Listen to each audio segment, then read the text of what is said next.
महाभारत काल में ऐसे अनेक योद्धा हुए जिन्होंने अपने पराक्रम और अपनी योग्यता के बल पर सामने वाले के छक्के छुड़ा दिए।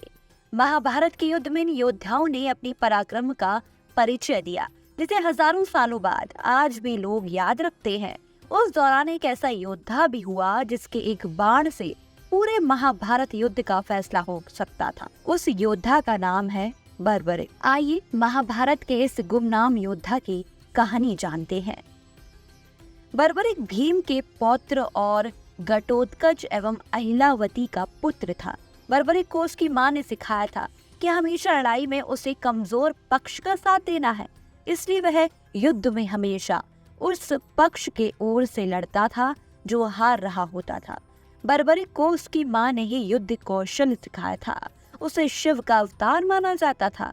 वहीं कुछ कथाओं में इसे यक्ष का इंसानी रूप में पुनर्जन्म भी कहा गया। बर्बरिक बहुत पराक्रमी योद्धा था।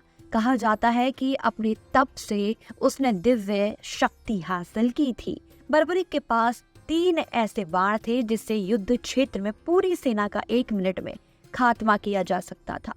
ये बाण अपना लक्ष्य भेद कर वापस उसके पास आ जाते थे। इसी वजह से बर्बरिक को कभी कोई हरा नहीं पाया था। बर्बरिक महाभारत का युद्ध लड़ना चाहता था, इसलिए वह कुरुक्षेत्र के लिए निकल पड़ा।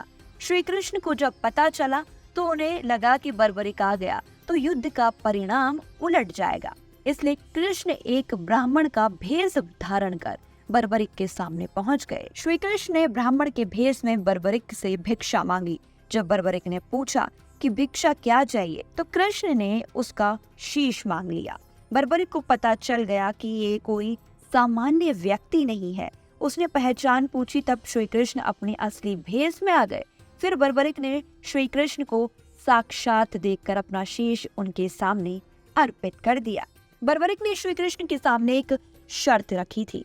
उसने कहा कि वह महाभारत का युद्ध देखना चाहता है। श्री कृष्ण ने बर्बरिक के सिर को एक ऊंचे टीले पर रख दिया, जहां से वह युद्ध का पूरा नजारा देख रहा था। इस तरह बर्बरिक की एक कामना भी पूरी हो गई। वहीं श्री कृष्ण ने बर्बरिक को वरदान दिया कि कलयुग में उसके अवतार को श्याम के नाम से पूजा जाएगा।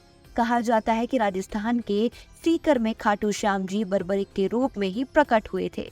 रोजाना हजारों श्रद्धालु खाटू श्याम जी के दर्शन के लिए पहुंचते हैं। ऐसी आत्मकथाओं से जुड़े रहने के लिए हमारे चैनल को लाइक, शेयर, सब्सक्राइब कर बेल आइकन दबाना ना भूलें और देखते रहें हिंद बस भक्ति।